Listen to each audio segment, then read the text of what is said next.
Plot twist lagi! Saat publik mulai yakin dengan satu cerita, tiba-tiba muncul fakta baru yang bikin semuanya goyah. Della akhirnya buka suara. Tapi di saat yang sama, rekaman CCTV dari showroom justru menunjukkan cerita yang berbeda. Jadi, siapa yang sebenarnya benar? Kasus antara kreator konten Della Septiani dan dealer mobil listrik di Bali ini berubah jadi drama adu fakta. Bukan cuma soal pelayanan, tapi juga menyentuh hal yang lebih besar. Kredibilitas konten, etika bikin video, sampai potensi masalah hukum. Awalnya sederhana, sekarang jadi perdebatan nasional. Semua bermula dari satu video. Dalam video itu, Della membagikan pengalaman saat datang ke showroom dengan penampilan sederhana, naik motor, dan merasa tidak dilayani dengan baik. Narasi dipandang sebelah mata, langsung meledak. Banyak orang merasa relate. Banyak yang pernah ada di posisi itu. Dari situ, simpati publik langsung mengalir deras ke Della. Ia menceritakan interaksi yang dinilai kurang ramah, respons yang minim, bahkan kesan seperti diabaikan. Dan dalam hitungan jam, videonya viral. Tapi, setelah situasi makin panas, Della akhirnya muncul dengan klarifikasi. Ia meminta maaf atas kegaduhan yang terjadi. Dan di sini, mulai muncul detail baru. Della menegaskan, ia sebenarnya tetap mendapatkan pelayanan. Hanya saja, menurutnya, kualitasnya tidak memuaskan. Ia menjelaskan kronologinya. Halo semua, saya Della dan ini semua tim saya. Pertama-tama kami ingin memohon maaf atas segala kegaduhan yang sedang terjadi di sosial media. Di sini kami semua ingin menjelaskan kronologi yang terjadi di lapangan dengan sejujur-jujurnya dari sudut pandang kami. Kami berenam datang ke dealer mengendarai 3 motor dengan maksud dan tujuan ingin survei dan berniat untuk membeli mobil listrik tersebut. Saat memasuki area dealer, kami langsung bertemu dengan satpam. Salah saya itu masuk dengan motor tanpa menanyakan satpam terlebih dahulu. Dari rekaman CCTV tersebut, ada saya dan Richard yang sedang ditanyai oleh satpam maksud dan tujuan kami datang ke dealer. Kami menjawab, kami ingin survei Pak, dan bertanya-tanya tentang mobil listrik. Lalu kami melihat dan merasa respon dan ekspresi dari satpam tersebut kurang mengenakan. Saat kami merasa respon satpam yang kurang mengenakan, kami akhirnya merapikan diri melepas jaket sebelum masuk ke dalam dealer. Kemudian kami semua masuk ke dalam dealer dan bertemu dengan sales wanita yang menyambut kami dengan baik awalnya. Saya minta maaf dengan statement saya yang menyatakan bahwa saya tidak dilayani sama sekali. Saya dilayani tetapi dengan pelayanan yang kurang baik menurut saya.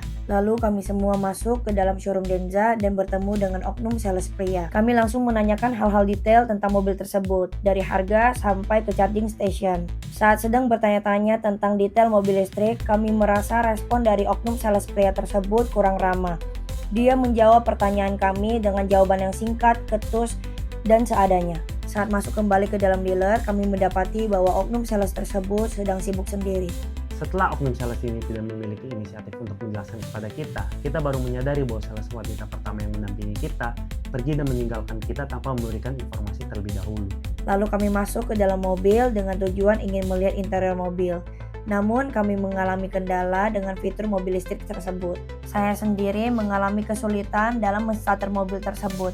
Lalu meminta bantuan dari tim untuk menanyakan kepada sales. Saya memanggil oknum sales tersebut untuk minta bantuan. Saya menghampirinya namun tidak ditanggapi. Nah, saat saya panggil, dia menunjukkan gestur yang malas dan enggan memberikan bantuan. Kak, sorry, Denza ini cuma satu ini doang ya, tipenya? Oh, ini doang. Soalnya jangan diambil gambar ya. Sorry. Dalam video tersebut, oknum sales pria itu datang dan memberikan info bahwa dia tidak ingin masuk ke dalam kamera. Kami menghargai keputusan privasinya. Lalu kami lanjut bertanya tentang cara menstarter mobil tersebut. Saya merasa oknum sales pria tersebut memberikan informasi secara acuh tak acuh dan membiarkan saya kebingungan dalam cara menstarter mobilnya. Setelah itu kami berdiskusi dan memutuskan untuk pergi karena kami merasa canggung diberikan pelayanan yang kurang baik. Setelah itu kita kembali lagi ke showroom BYD dan ingin menanyakan beberapa hal tentang mobil.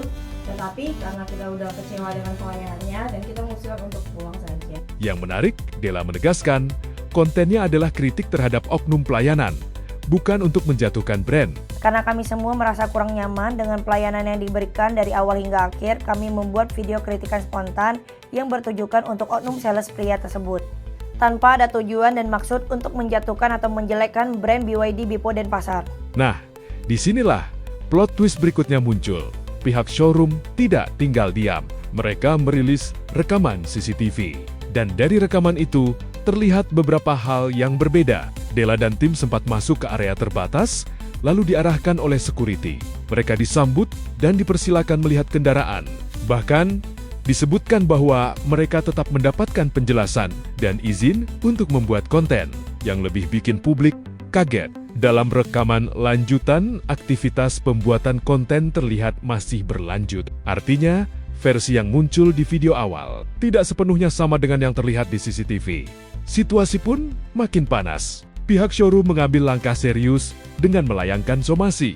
Alasannya, konten yang viral dianggap merugikan reputasi mereka. Selamat malam, Assalamualaikum warahmatullahi wabarakatuh. Om Swastiastu. Saya AM Jagat Kausar SH dari Eder Law Firm yang ditunjuk sebagai kuasa hukum dari BYD Denza Bipo Denpasar.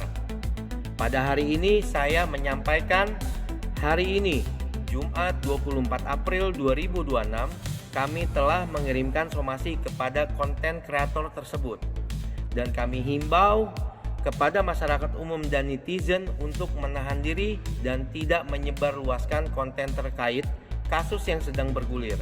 Semoga kasus dan langkah hukum yang kami tempuh dapat berjalan dengan baik. Terima kasih, selamat malam. Dari sini, kasus ini resmi naik level. Bukan lagi sekadar debat di media sosial, tapi berpotensi masuk ke ranah hukum. Dan seperti biasa, netizen langsung terbelah. Ada yang mulai mempertanyakan narasi awal, ada yang membandingkan detail, bahkan sampai ke hal kecil seperti perbedaan outfit. Ada juga yang menyoroti etika bikin konten di tempat publik. Dan tak sedikit yang justru bingung. Sebenarnya, yang benar, yang mana? Satu hal yang jelas, publik sekarang tidak lagi langsung percaya satu sisi saja. Kasus ini masih belum selesai. Della meminta rekaman ditampilkan secara utuh. Kami meminta agar rekaman bukti CCTV tersebut ditayangkan secara full, tidak dipotong-potong, dinyalakan audionya dan tidak dipercepat.